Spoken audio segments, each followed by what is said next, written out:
Mi granja quedó reducida a cenizas. Mi familia me llamó mendiga. Entonces llamé al billonario que crié en mis brazos. Me alegra tenerte aquí. Sigue mi historia hasta el final y comenta desde qué ciudad me estás viendo.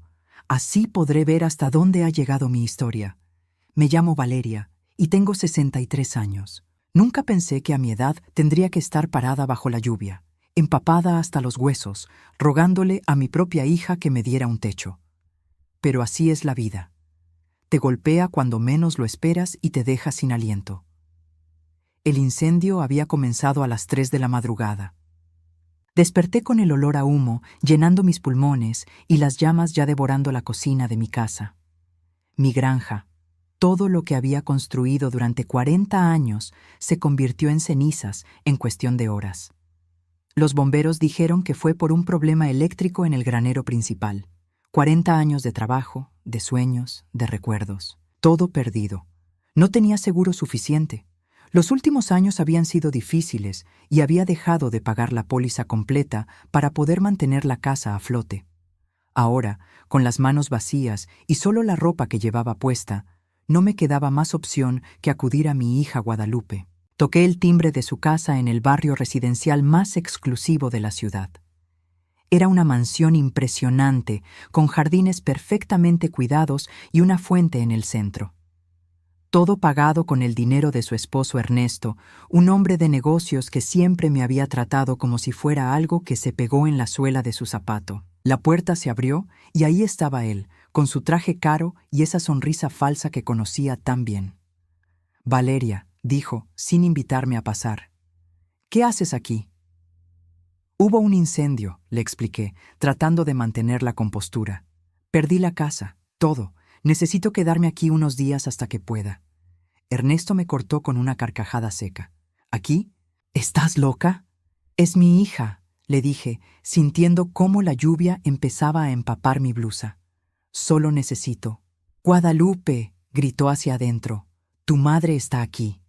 Mi hija apareció detrás de él, llevando un vestido de seda que probablemente costaba más que lo que yo ganaba en un mes. Me miró de arriba abajo con asco, como si fuera una extraña pidiendo limosna. «Mamá, ¿qué pasó contigo? Estás toda sucia». Le conté sobre el incendio, sobre perderlo todo. Esperaba compasión, un abrazo, cualquier muestra de que seguía siendo su madre. En cambio, intercambió una mirada con Ernesto. «No puedes quedarte aquí», dijo mi propia hija cruzando los brazos. «Esta casa es muy elegante. Los vecinos van a pensar». «¿Van a pensar qué?», pregunté, sintiéndome como si me hubieran dado una bofetada. Ernesto se adelantó, bloqueando completamente la entrada. «Mira, Valeria, no queremos ser crueles, pero tienes que entender, esta es una zona residencial exclusiva. No podemos tener gente sin hogar aquí. ¿Qué van a decir nuestros vecinos, nuestros amigos del club?» «Soy la madre de tu esposa», le dije, sintiendo cómo la voz se me quebraba. «Y eres una campesina que perdió su granita», respondió con desprecio. «Vas a ensuciar mi tapete persa. No abro espacio para gente sin techo en mi casa». Las palabras me golpearon como puñetazos. Guadalupe no dijo nada para defenderme. Se quedó ahí parada, asintiendo como si su esposo tuviera razón. «Por favor», susurré, sintiendo cómo las lágrimas se mezclaban con la lluvia en mis mejillas. «Solo necesito un lugar donde dormir». «Ve a un refugio», dijo Ernesto, «o busca algún programa del gobierno para gente como tú». «¿Gente como yo?», repetí, incrédula. «Pobres», aclaró sin pestañear. «Fracasados». Y entonces cerró la puerta en mis narices. Me quedé ahí parada, bajo la lluvia que caía cada vez más fuerte, mirando la puerta cerrada de la casa de mi propia hija. El sonido de mis propios sollozos se perdía entre el ruido de la tormenta. ¿Cómo había llegado a esto? ¿Cómo la niña que había criado con tanto amor podía tratarme de esta manera? Caminé hasta la acera, empapada y temblando. No solo por el frío, sino por la humillación. No tenía a dónde ir. No tenía dinero. No tenía nada. Fue en ese momento cuando recordé la tarjeta. La tenía guardada en mi billetera desde hacía años, doblada y gastada por el tiempo. La saqué con manos temblorosas. Marcus Rivera, CEO, Rivera Holdings Group. Marcus. Mi Marcus. El niño que había llegado a mi granja cuando tenía apenas 8 años, sucio, asustado, sin nadie en el mundo. Lo habían traído de un orfanato como parte de un programa de ayuda. Se suponía que sería temporal, pero algo en sus ojos me partió el corazón. Era tan pequeño, tan vulnerable.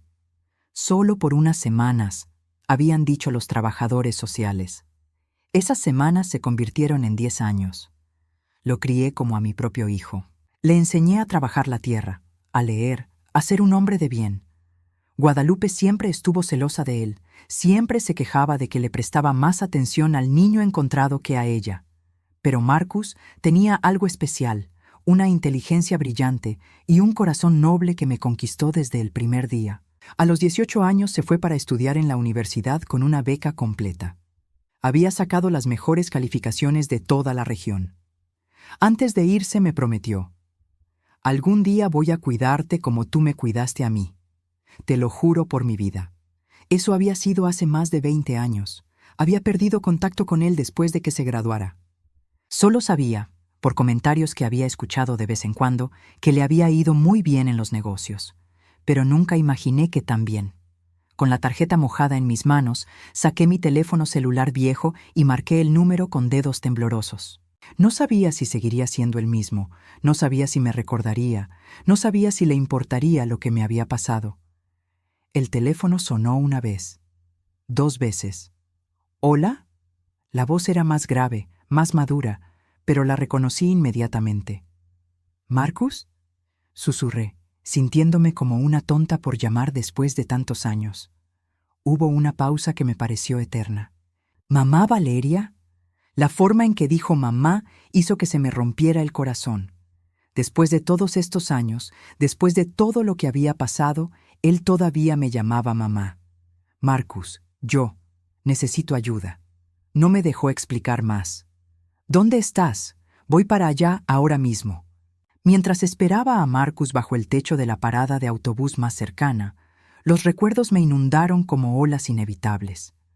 No podía evitar pensar en todo lo que había pasado, en cómo habíamos llegado a este punto donde mi propia hija me cerraba la puerta mientras el niño que había recogido de la calle venía a rescatarme. Marcus había llegado a mi vida en el otoño de 1995. Yo tenía 36 años entonces, viuda desde hacía 2 años después de que mi esposo muriera en un accidente de tractor. Guadalupe tenía apenas 11 años y yo luchaba sola para mantener la granja funcionando. Una trabajadora social había llamado preguntando si podía recibir temporalmente a un niño del orfanato. «Es solo por unas semanas», había insistido, «hasta que encontremos una familia permanente para él». Cuando Marcus llegó, era como un animal herido. Había pasado por 3 hogares de acogida diferentes y todos lo habían devuelto. «Es problemático», me había advertido la trabajadora social. «No habla mucho y tiene pesadillas». Pero yo vi algo diferente en sus ojos oscuros. Dolor, sí, pero también una inteligencia brillante y una necesidad desesperada de amor. Era pequeño para sus 8 años, delgado como un palillo, con cicatrices en los brazos que prefería no preguntar de dónde venían. La primera noche se quedó despierto en su cama, rígido como una tabla, esperando que en cualquier momento le dijera que se fuera. En lugar de eso, me senté en el borde de su cama y le leí un cuento antes de dormir. Lloró en silencio, pero no me preguntó por qué. Guadalupe odió a Marcus desde el primer día. «¿Por qué tiene que quedarse aquí?», se quejaba constantemente. «Es raro, no pertenece a nuestra familia». «Es solo temporal, mi amor», le decía yo, sin saber que mentía. Pero las semanas pasaron y nadie vino por Marcus. La trabajadora social llamaba de vez en cuando, siempre con excusas. No había familias disponibles. Era un niño difícil de colocar. Si yo podía mantenerlo un poco más. Y yo podía. No solo podía, sino que quería.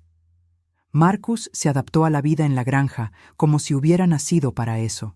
Era inteligente, más inteligente que cualquier niño que hubiera conocido. A los 9 años ya manejaba las cuentas mejor que yo. A los 10 había reorganizado completamente el sistema de riego para hacerlo más eficiente.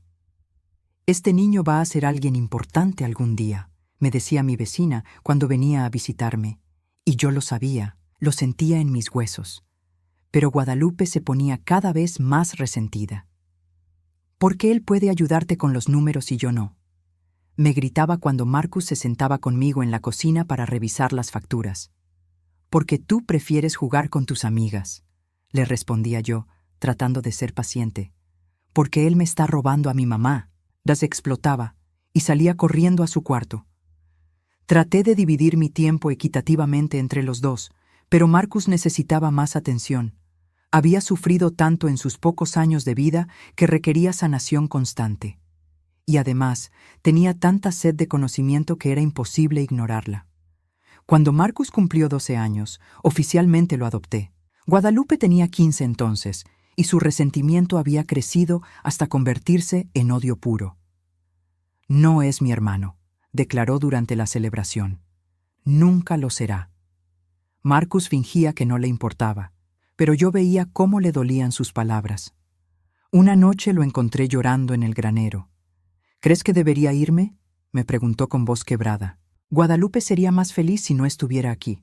«Tú no vas a ningún lado», le dije con firmeza, abrazándolo. «Esta es tu casa. Eres mi hijo, tanto como ella es mi hija». Pero Guadalupe nunca lo aceptó. En la preparatoria, Marcus era el mejor estudiante de toda la escuela.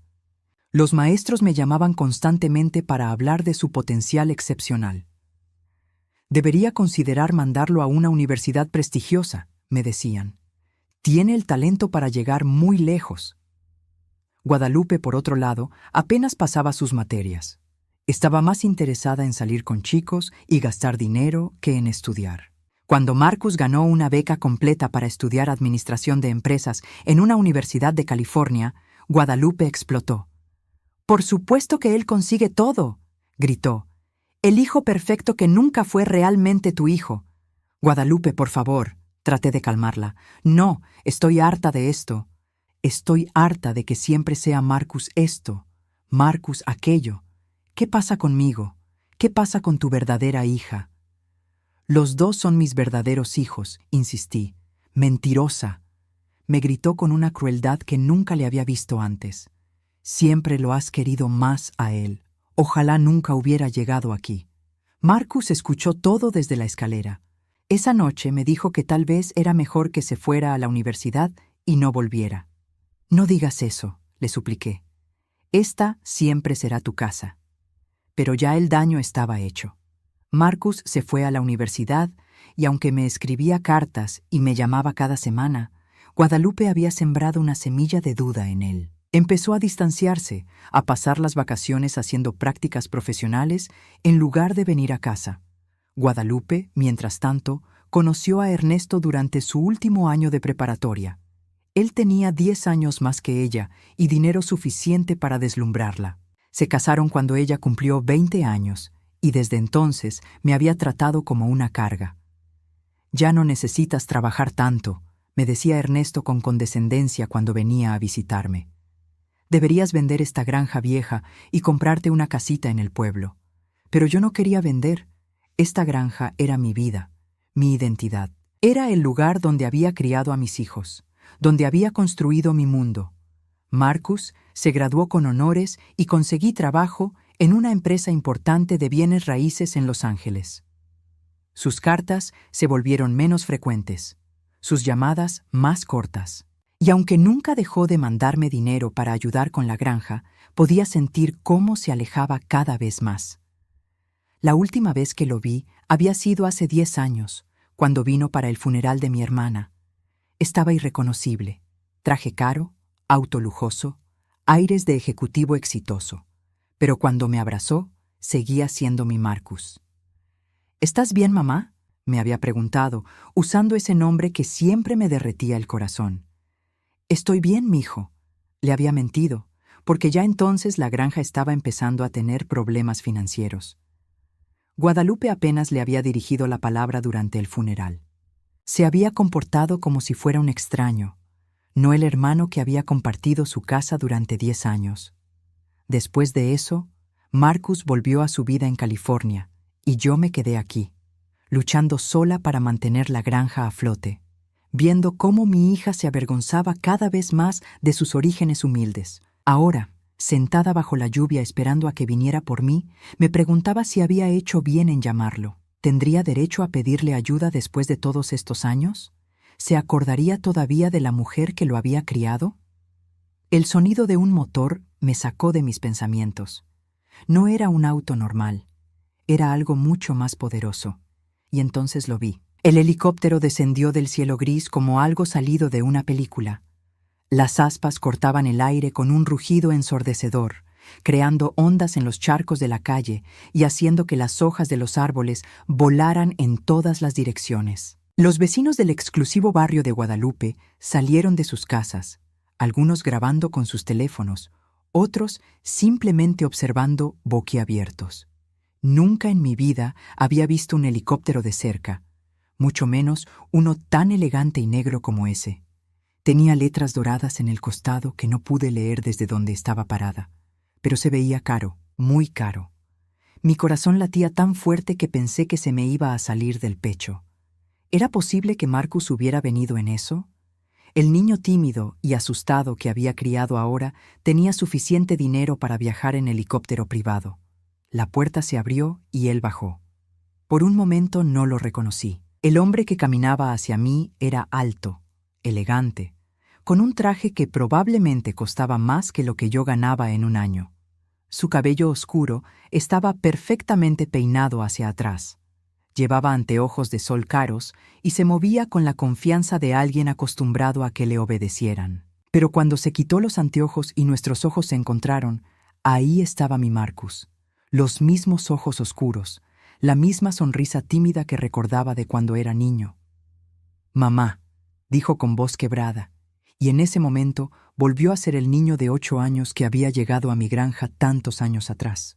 Corrió hacia mí y me abrazó tan fuerte que pensé que me iba a quebrar los huesos. Yo lloré como no había llorado en años, sintiendo por primera vez en mucho tiempo que alguien realmente me amaba. «Estás empapada», murmuró en mi oído. «¿Cuánto tiempo llevas aquí afuera?» «No importa», le dije, aferrándome a él. «Viniste, realmente viniste». «Por supuesto que vine», dijo, apartándose un poco para mirarme. «Eres mi madre. Siempre voy a venir cuando me necesites». Se quitó su abrigo caro y me lo puso sobre los hombros. Era de cachemira, tan suave que se sentía como una caricia. Olía a su colonia, un aroma masculino y sofisticado que no reconocía. «¿Qué pasó exactamente?», me preguntó, sosteniendo mis manos entre las suyas. Le conté sobre el incendio, sobre perder la granja, sobre venir aquí buscando refugio. Cuando llegué a la parte donde Ernesto me había cerrado la puerta en la cara, vi cómo su mandíbula se tensaba y sus ojos se endurecían. «¿Te dijeron qué?», me preguntó con una voz tan fría que me dio escalofríos. «Marcus, no quiero problemas», le dije rápidamente. «Solo necesitaba un lugar donde quedarme». «Tú estás en casa ahora», me dijo con firmeza tomando mis manos. «Nunca más vas a tener que rogarle a nadie por un techo». En ese momento, la puerta de la casa de Guadalupe se abrió. Mi hija salió corriendo, seguida por Ernesto.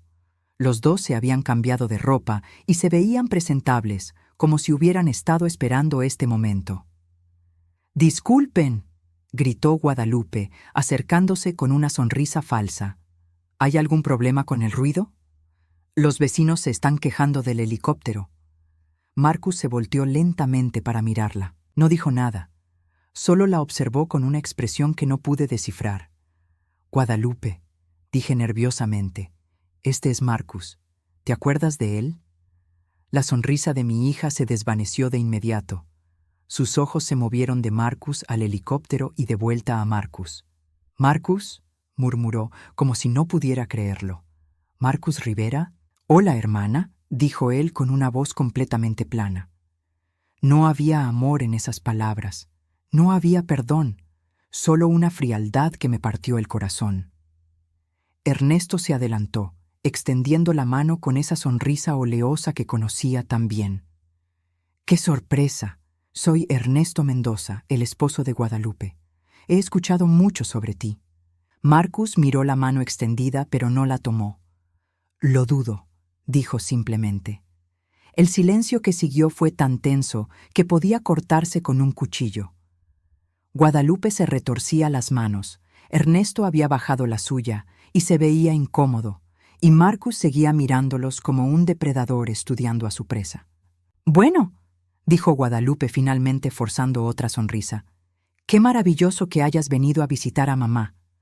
Aunque tal vez debería aterrizar en otro lado la próxima vez. Este es un barrio residencial muy exclusivo y...» «Lo sé», la interrumpió Marcus. «Conozco muy bien este barrio». Algo en su tono hizo que Guadalupe se callara de inmediato. «De hecho», continuó Marcus, «conozco a la mayoría de las personas que viven aquí. Son mis clientes». «¿Tus clientes?», preguntó Ernesto, confundido. Marcus sonrió, pero no era una sonrisa agradable. «Soy el dueño del banco que financia la mayoría de las hipotecas de este vecindario, incluyendo la suya». Vi cómo la cara de Ernesto perdía todo el color. «¿Tu banco?», tartamudeó. «Rivera Holdings Group», dijo Marcus tranquilamente. «Tal vez han escuchado de nosotros. Somos una de las compañías de bienes raíces más grandes del país. También tenemos intereses en banca, construcción y desarrollo urbano». Guadalupe se tambaleó un poco, como si alguien le hubiera dado un golpe. ¿Eres millonario?», susurró. «Multimillonario», corrigió Marcus sin presumir, como si fuera un simple hecho. «Pero eso no es lo importante aquí». Se volvió hacia mí y su expresión se suavizó completamente. «Lo importante es que mi madre necesita ayuda y yo vine a dársela». «¿Tu madre?», escupió Ernesto, recuperando un poco de su arrogancia. «Ella no es tu madre, es solo la mujer que te crió por unos años».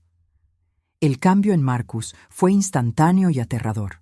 Su rostro se endureció como piedra y dio un paso hacia Ernesto. A pesar de que Marcus no era especialmente grande, Ernesto retrocedió instintivamente. «Cuidado», dijo Marcus con una voz tan baja que apenas pude escucharlo. «Muy cuidado con lo que dice sobre mi madre». «Marcus», intervine rápidamente, poniéndome entre ellos. «No vale la pena». Él me miró y respiró profundo, controlándose. «Tienes razón», dijo, tomando mi brazo gentilmente. «No vale la pena». Se dirigió a Guadalupe y Ernesto una última vez. «Por cierto», dijo con esa voz fría otra vez, «van a recibir una carta de mi banco mañana por la mañana. Tal vez quieran leerla cuidadosamente». «¿Qué tipo de carta?», preguntó Guadalupe con voz temblorosa. Marcus sonrió de nuevo, esa sonrisa que no llegaba a sus ojos. «Una revisión de los términos de su préstamo. Parece que ha habido algunas irregularidades en su historial de pagos y documentación original». Vi cómo Ernesto se ponía completamente pálido. «Pero no se preocupen», continuó Marcus. «Tendrán tiempo suficiente para aclarar todo. Digamos, 72 horas». «¿72 horas para qué?», preguntó Guadalupe, con pánico evidente en su voz. «Para decidir si quieren mantener esta casa», dijo Marcus tranquilamente, «o si prefieren entregármela voluntariamente antes de que descubra qué más han estado escondiendo». El silencio que siguió fue ensordecedor. Solo se escuchaba el ruido distante del helicóptero y el goteo de la lluvia. «Vámonos, mamá», dijo Marcus, poniéndome su brazo alrededor de los hombros. «Tenemos mucho de qué hablar». Mientras caminábamos hacia el helicóptero, escuché a Guadalupe gritar detrás de nosotros. «¡Espera! ¡Marcus, espera! ¡Podemos hablar de esto!». Pero Marcus no se volteó. Siguió caminando hacia adelante, protegiéndome de la lluvia con su cuerpo. «¿Realmente eres el dueño de su banco?», le pregunté mientras subíamos al helicóptero. «Entre otras cosas», dijo, ayudándome a abrocharme el cinturón de seguridad. «He estado siguiendo a esta familia desde hace años, mamá. He estado esperando el momento adecuado». «¿Esperando para qué?». Marcus se sentó a mi lado y tomó mi mano. «Para mostrarte lo que realmente valen las personas que te rechazaron. Mientras el helicóptero se elevaba, miré hacia abajo y vi a Guadalupe y Ernesto parados en su jardín perfecto, mirando hacia arriba con expresiones de horror absoluto. Por primera vez en mucho tiempo, no sentí pena por mi hija. Sentí justicia. La mansión de Marcus me dejó sin aliento. Era como algo salido de una revista. Techos altísimos, ventanas enormes que iban del piso al techo, muebles que se veían como obras de arte. Todo era elegante pero cálido, sofisticado pero acogedor. No era ostentoso como la casa de Guadalupe, era refinado. «Bienvenida a casa», me dijo mientras un empleado nos ayudaba a bajar del helicóptero en el jardín trasero. Me prestó ropa seca, un vestido de algodón suave y una bata de seda, y me preparó té caliente en una taza de porcelana fina. Nos sentamos en su estudio, rodeados de libros y fotografías. Reconocí algunas, fotos de su graduación universitaria, de diversos premios y reconocimientos, de eventos empresariales. Pero en el centro de su escritorio, enmarcada en plata, estaba una foto nuestra del día de su adopción. Él tenía 12 años y sonreía tímidamente mientras yo lo abrazaba. «Nunca la quité de ahí», me dijo cuando notó que la miraba. «Es lo primero que veo cada mañana cuando llego a trabajar». Se sentó frente a mí, ya no como el exitoso empresario que había bajado del helicóptero, sino como mi Marcus. Tenía esa expresión seria que ponía de niño cuando algo lo preocupaba profundamente. «Mamá», comenzó, «necesito contarte algunas cosas que descubrí sobre Ernesto y Guadalupe». Mi estómago se tensó. La forma en que lo dijo, su tono grave, me hizo saber que no iban a ser buenas noticias. ¿Qué tipo de cosas? Marcus se levantó y fue hacia un archivero. Sacó una carpeta gruesa llena de documentos. «Hace 5 años contraté a un investigador privado para que averiguara cómo estabas», me explicó, regresando a su asiento. «No para espiarte, sino porque me preocupaba que no aceptaras mi ayuda financiera directamente. Quería asegurarme de que estuvieras bien». Recordé las veces que había encontrado dinero en mi buzón sin remitente, los pagos misteriosos de facturas que no recordaba haber hecho. «¿Eras tú quién?» «Sí», admitió. «Pagué tu hipoteca durante 3 años sin que lo supieras. También cubrí algunas de tus facturas médicas y de veterinario. Pero lo que descubrí durante esa investigación». Abrió la carpeta y extendió varios documentos sobre la mesa de café entre nosotros. «Ernesto estaba robándote, mamá». Las palabras cayeron como piedras en agua quieta. Me incliné hacia adelante para mirar los papeles, aunque la mayoría de los números y términos legales me confundían. «¿Cómo?», Marcus señaló varios contratos. «¿Recuerdas hace 6 años cuando necesitaste reparar el sistema eléctrico del granero principal?» Asentí. Había sido una reparación cara, casi $10,000. «¿Y recuerdas quién te recomendó al contratista?» Mi corazón se hundió. «Ernesto», susurré. «Exacto. Te conectó con una compañía que era de su propiedad, aunque él nunca te lo dijo. Te cobró $15,000 por un trabajo que realmente costaba $6,000. Los otros $9,000 fueron directo a su bolsillo». Sentí como si me hubieran golpeado en el estómago. «Pero eso no es todo», continuó Marcus, moviendo otros papeles. «Los préstamos que sacaste para mejorar la cerca del ganado, el financiamiento para la nueva bomba de agua, el seguro de la granja que renovó para ti». Cada palabra era como una puñalada. Todo. Ernesto había estado involucrado en todo.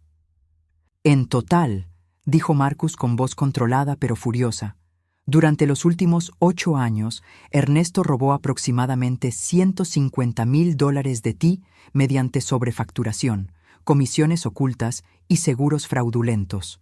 $150,000. Una fortuna para alguien como yo. Por eso tenías problemas financieros», continuó. «Por eso no pudiste pagar el seguro completo de la casa. Por eso perdiste todo en el incendio». Me quedé en silencio por un largo momento, tratando de procesar la magnitud de la traición. «¿Guadalupe sabía?», pregunté finalmente, aunque parte de mí ya conocía la respuesta. Marcus asintió gravemente. «Aquí están los extractos bancarios de la cuenta conjunta que ella tiene con Ernesto. Puedes ver los depósitos que coinciden exactamente con las fechas en que él te estafó». Me mostró una hoja llena de números. Ahí estaba, en blanco y negro. Mi propia hija había vivido de lujos comprados con dinero robado de mi granja. El collar de perlas que llevaba en la boda de su amiga el año pasado, dijo Marcus señalando una transacción. $5,000, pagado el mismo día que Ernesto te cobró de más por reparar el techo del establo. Lágrimas de rabia y dolor corrieron por mis mejillas. ¿Por qué?, murmuré. ¿Por qué me harían esto? Marcus se levantó y se arrodilló frente a mí, tomando mis manos. Porque pensaron que nunca te enterarías, porque creyeron que eras solo una granjera ingenua que no entendía de negocios, porque no te respetaban. Su voz se endureció. Pero se equivocaron, porque tú tenías a alguien que sí te respeta, alguien que nunca dejó de vigilarte desde lejos. ¿Qué vas a hacer?, le pregunté. Marcus se incorporó y caminó hacia la ventana, mirando hacia su jardín perfectamente cuidado. Ya lo hice, dijo tranquilamente. Esa carta que van a recibir mañana es una notificación de que su préstamo hipotecario ha sido transferido a Rivera Holdings Group. Me quedé sin aliento. ¿Compraste su deuda? Hace 3 meses, confirmó. En cuanto supe que estaban teniendo dificultades financieras, compré su hipoteca del banco original. Ahora me deben a mí $280,000. ¿Y puedes hacer eso, legalmente? Marcus se volvió hacia mí con una sonrisa que no tenía nada de amable. Cuando tienes tanto dinero como yo, mamá, puedes hacer muchas cosas legalmente, especialmente cuando las otras personas han cometido fraude. Se acercó a su escritorio y sacó otro conjunto de documentos. También tengo evidencia de evasión fiscal por parte de Ernesto. Parece que nunca reportó los ingresos que obtuvo estafándote. El Servicio de Rentas Internas estaría muy interesado en ver esta información. Marcus, dije lentamente, ¿qué quieres de ellos exactamente? Se sentó de nuevo frente a mí, pero esta vez su expresión era diferente. Había una dureza en sus ojos que nunca había visto cuando era niño. Quiero que devuelvan cada centavo que te robaron, dijo con calma, con intereses, y quiero que Guadalupe admita que sabía lo que estaba pasando. Y si no lo hacen, entonces perderán la casa. Ernesto enfrentará cargos criminales por fraude, y yo me aseguraré de que toda la ciudad sepa exactamente qué tipo de personas son. Su teléfono sonó en ese momento. Lo miró y sonrió. Habla del diablo, murmuró, mostrándome la pantalla. Era Guadalupe. ¿Vas a contestar?, le pregunté. Por supuesto, dijo presionando el botón de altavoz. Hola, Guadalupe. ¡Marcus! Su voz sonaba desesperada. Necesitamos hablar, por favor. Ven a la casa. ¿Para qué querría volver ahí? ¿Por qué? Porque somos familia, dijo, y pude escuchar cómo se le quebró la voz. Porque cometimos errores y queremos arreglarlos. Marcus me miró y levantó una ceja, como preguntándome qué quería hacer. ¿Errores?, dijo al teléfono. ¿Es así como llamas al fraude ahora? Hubo silencio del otro lado. Marcus, por favor, continuó Guadalupe, ahora claramente llorando. Solo dame la oportunidad de explicar. Está bien, dijo Marcus después de un momento. Pero no voy solo. Mi madre viene conmigo. Sí, dijo Guadalupe rápidamente. Por supuesto. Lo que tú quieras. Marcus colgó y me miró. ¿Estás lista para confrontar a tu hija? Pensé en todos los años de humillaciones silenciosas, en todas las veces que había aceptado su desprecio, en cómo me había cerrado la puerta cuando más la necesitaba. Sí, dije, sorprendiéndome a mí misma con la firmeza en mi voz.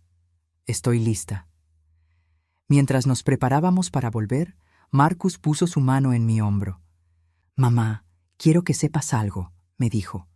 Pase lo que pase hoy, nunca más vas a tener que suplicar por nada. Nunca más vas a tener que aceptar migajas de personas que no te valoran. ¿Cómo puedes estar tan seguro? Marcus sonrió, y esta vez fue una sonrisa genuina, llena del amor que recordaba de cuando era niño. Porque ahora tienes a alguien que pelearía por ti contra el mundo entero.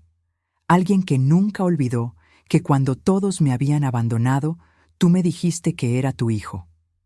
Me abrazó fuerte, y en ese momento supe que sin importar lo que pasara con Guadalupe, ya no estaba sola.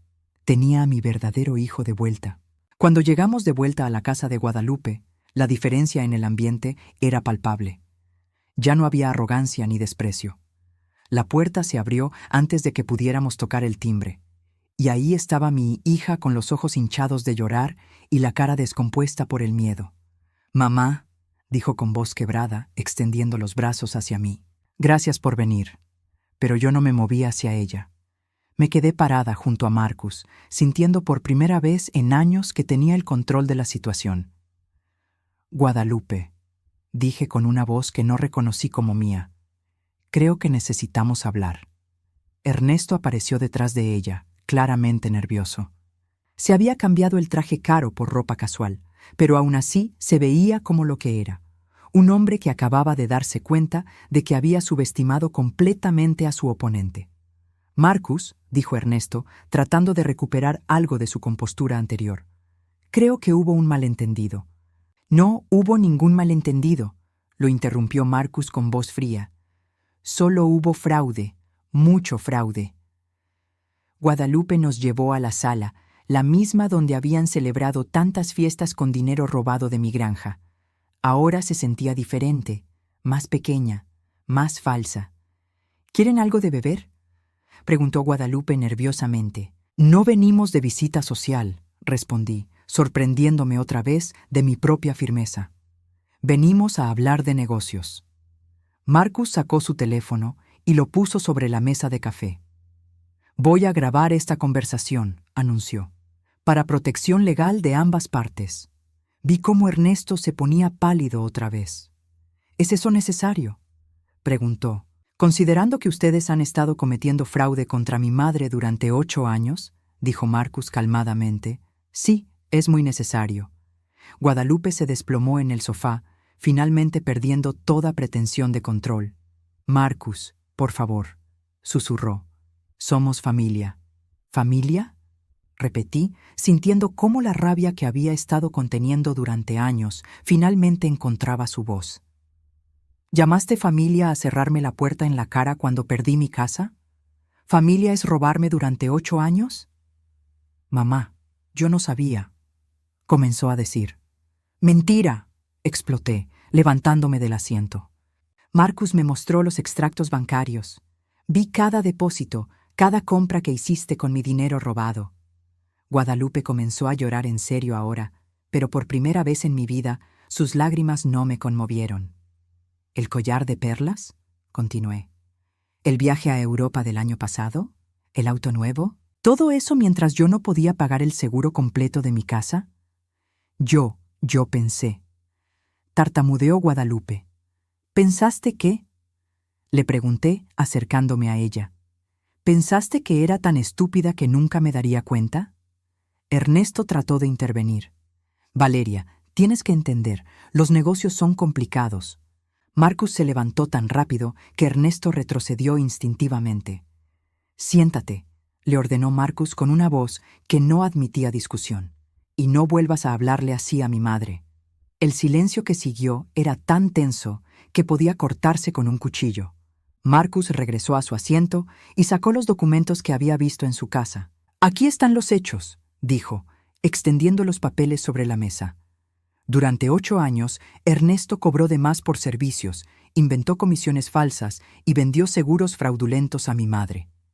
El total robado asciende a $153,000. Guadalupe ahogó un gemido cuando escuchó la cifra. Guadalupe recibió directamente 42,000 de ese dinero, continuó Marcus implacablemente. Dinero que sabía que venía del fraude contra su propia madre. «No es cierto», gritó Guadalupe, pero su voz no tenía convicción. Marcus deslizó una hoja hacia ella. «¿Quieres negar que esta es tu firma en el recibo del collar de $5,000? Fechado el mismo día que Ernesto le cobró 8,000 a tu madre por una reparación que costó 3,000. Guadalupe miró el papel y se desplomó completamente. «Marcus», susurró Ernesto, «¿qué quieres de nosotros?» Marcus se recostó en su silla, completamente calmado. «Quiero justicia», dijo simplemente. «Quiero que mi madre recupere cada centavo que le robaron. Con intereses. ¿Cuánto sería eso? preguntó Ernesto con voz temblorosa. $200,000, respondió Marcus. O pierden la casa. $200,000, gritó Ernesto. Eso es imposible. No tenemos tanto dinero. Deberían haber pensado en eso antes de robar, respondí, encontrando mi voz otra vez. Marcus consultó su reloj caro. Les voy a dar una opción, dijo. Pueden pagarle a mi madre los $200,000 en un plazo de 30 días, o pueden firmar la escritura de esta casa transfiriéndosela a ella como pago parcial. ¿La casa?, gimió Guadalupe. Esta es nuestra casa. Comprada con dinero robado, le recordé. Cada ladrillo, cada mueble, cada una de tus cosas bonitas pagadas con mi sufrimiento. Mamá, por favor, suplicó Guadalupe, cayendo de rodillas frente a mí. Lo siento mucho. No sabía que Ernesto. Sí sabías, le grité, liberando décadas de dolor contenido. Sabías exactamente de dónde venía el dinero, y no te importó porque siempre has creído que me merecía menos que tú. Eso no es cierto. Sí es cierto, continué, con lágrimas de rabia corriendo por mis mejillas. Desde que Marcus llegó a nuestras vidas, has estado celosa. Celosa de que alguien me amara de verdad. Celosa de que alguien me valorara. Yo te amo, comenzó a decir. No, la interrumpí. Tú me tolerabas, me soportabas cuando necesitabas algo. Pero amor es lo que Marcus me mostró cuando vino por mí bajo la lluvia. Amor es lo que tú me negaste cuando más lo necesité. Guadalupe seguía llorando, pero yo ya no sentía pena por ella. ¿Dónde está el dinero ahora?, preguntó Marcus a Ernesto. Ernesto se pasó las manos por el cabello, completamente derrotado. Lo invertimos, en el negocio, en esta casa. No está líquido. Entonces tienen dos opciones, dijo Marcus levantándose. Firman los papeles transfiriendo la casa a mi madre o enfrentan cargos criminales por fraude, evasión fiscal y estafa. ¿Cargos criminales?, susurró Ernesto.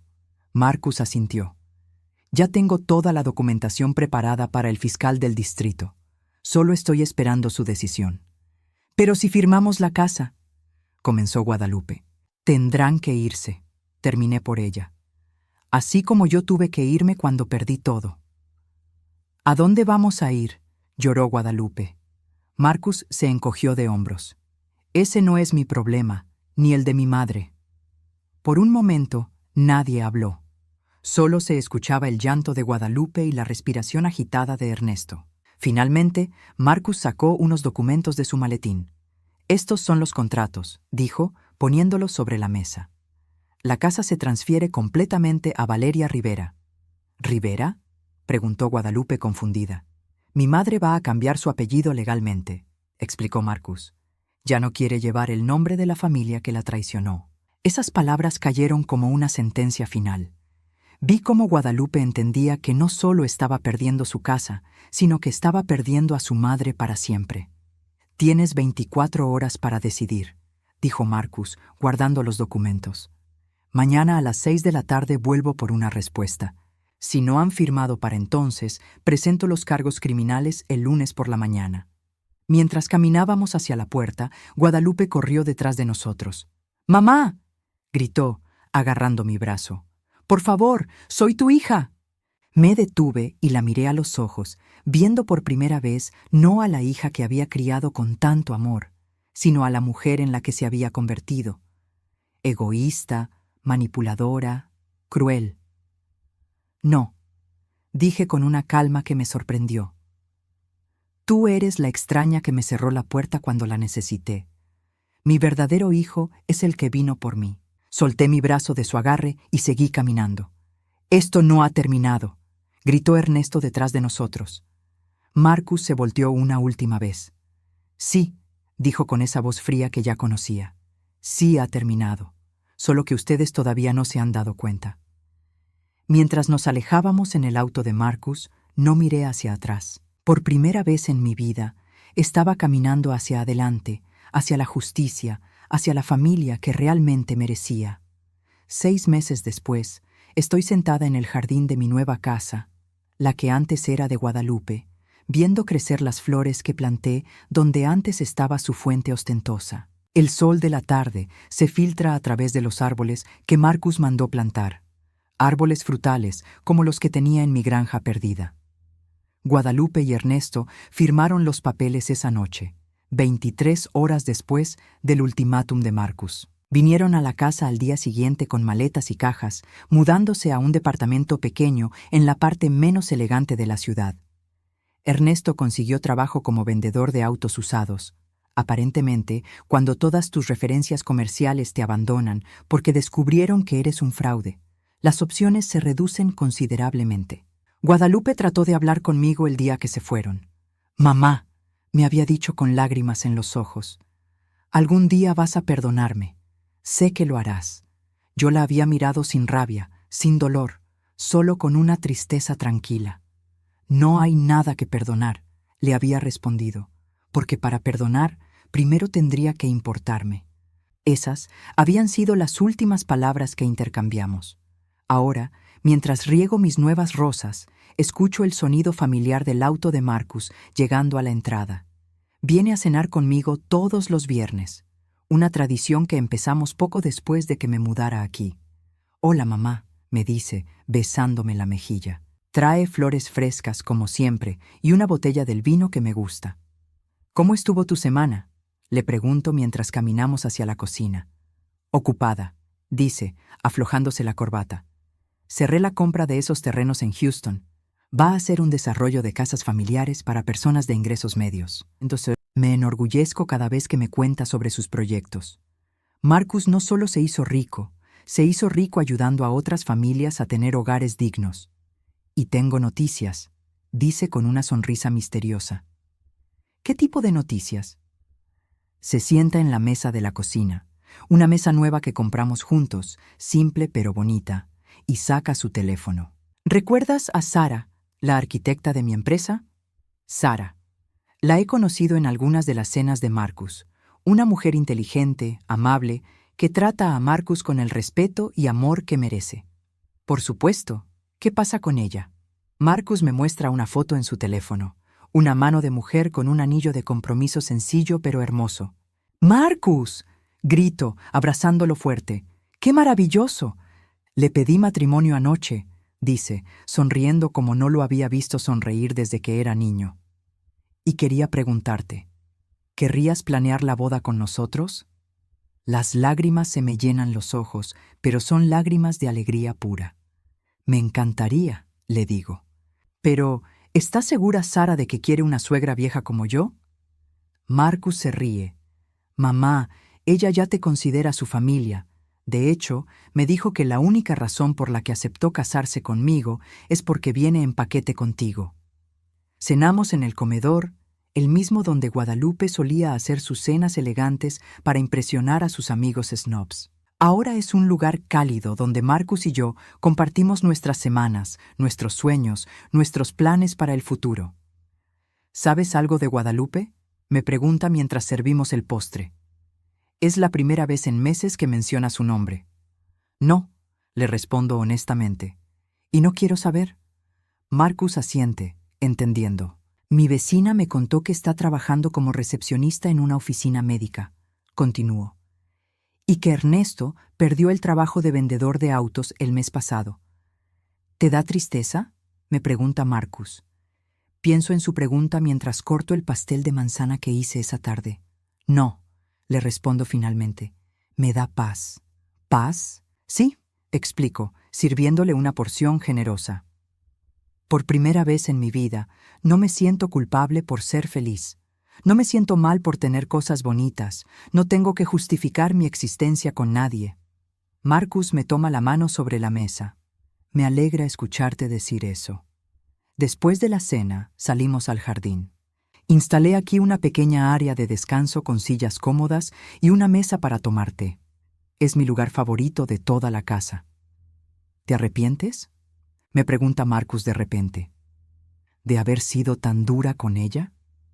Es una pregunta que me he hecho muchas veces durante estos meses. «No», le respondo sin dudar. ¿Sabes por qué? ¿Por qué? Porque durante 63 años siempre puse las necesidades de otros antes que las mías. Siempre me sentí obligada a perdonar, a olvidar, a ser la buena persona que absorbe todo el dolor para mantener la paz. Marcus me escucha atentamente. Pero cuando tú viniste por mí aquella noche bajo la lluvia, me diste algo que nunca había tenido, continuó. ¿Qué? La certeza de que merecía ser amada sin condiciones, sin tener que ganarme ese amor todos los días. Siempre lo mereciste, me dice con voz suave. Tal vez, admito, pero nunca lo sentí hasta que tú me lo mostraste. Nos quedamos en silencio por un momento, escuchando el sonido del viento en los árboles. Hay algo más que quería decirte, dice Marcus. ¿Qué? Sara y yo estuvimos pensando, después de la boda, nos gustaría tener hijos. Mi corazón se llena de una alegría tan grande que no sé si mi pecho puede contenerla. ¿Y?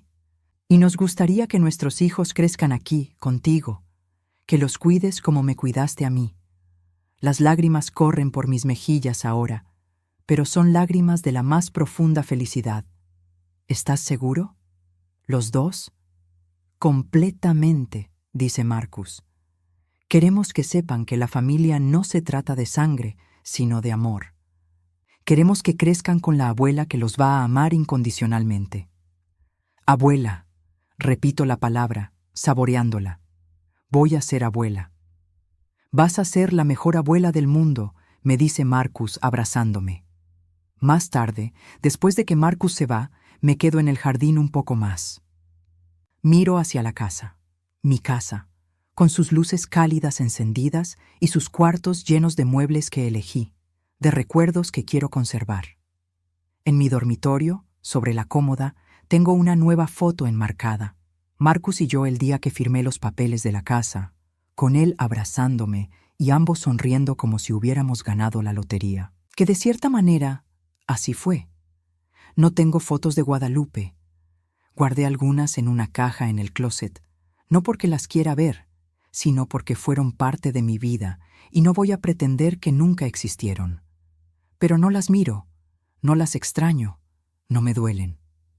Esa noche, antes de dormirme, marco el número de Sara. ¿Valeria? Responde con voz alegre. ¿Cómo estás? Estoy perfecta, cariño, le digo, y quería felicitarte por el compromiso. Gracias, estoy tan emocionada. Marcus me dijo que vas a ayudarnos a planear la boda. Con mucho gusto, le respondo. Pero quería preguntarte algo. Lo que sea. ¿Te parece bien si usamos el jardín de aquí para la ceremonia? He estado trabajando en las flores, y creo que va a estar hermoso para la primavera. Hay una pausa del otro lado, y luego Sara responde con voz emocionada. ¿De verdad harías eso por nosotros? Sara, le digo con todo el amor que siento por ella, por Marcus, por la familia que estamos construyendo. No hay nada en el mundo que me haría más feliz. Cuando cuelgo el teléfono, me quedo acostada en mi cama nueva, en mi casa nueva, pensando en mi vida nueva. No es la vida que había planeado cuando era joven. Es mejor, porque es una vida donde me aman por quien soy, no por lo que puedo dar. Es una vida donde tengo un hijo que eligió amarme cuando nadie más lo hacía. Es una vida donde voy a ser abuela de niños que van a crecer sabiendo que son queridos sin condiciones. Es una vida donde finalmente aprendí que la familia verdadera no se hereda, se construye. Y es una vida que vale cada lágrima que derramé para llegar hasta aquí. Al día siguiente, Marcus trae a Sara a almorzar. Pasamos la tarde planeando la boda, eligiendo flores, decidiendo el menú. Sara me llama mamá por primera vez, y cuando lo hace, siento como si mi corazón fuera a explotar de felicidad. 3 meses después, en un día perfecto de primavera, veo a mi hijo casarse con la mujer que ama en el jardín que planté con mis propias manos. Los invitados son todas las personas que nos aman de verdad, sus amigos de la empresa, algunos de mis vecinos nuevos, gente buena que entiende lo que significa la familia verdadera. Guadalupe no está invitada. No la extraño. Cuando el sacerdote pregunta si alguien tiene objeciones, miro hacia las sillas vacías donde una vez pensé que estarían las personas que me dieron la vida, y solo siento paz. Marcus me abraza después de la ceremonia. Gracias, me susurra al oído. ¿Por qué? Por enseñarme que el amor verdadero es incondicional, por mostrarme que la familia es algo que se elige. Gracias a ti, le respondo, por elegirme. Esa noche, después de que todos se van, me quedo en el jardín donde ahora hay pétalos de rosas esparcidos como confeti. En unos meses, este mismo jardín va a escuchar las risas de nietos que aún no han nacido. Va a ser el lugar donde les voy a enseñar a plantar flores, a cuidar la tierra, a entender que las cosas más hermosas crecen cuando las nutres con amor. No sé qué pasó con la mujer que me dio la vida, pero no me importa. Sé exactamente qué pasó con la mujer que decidí ser. Finalmente aprendí a amarme a mí misma tanto como amé a mi verdadero hijo, y eso es más que suficiente.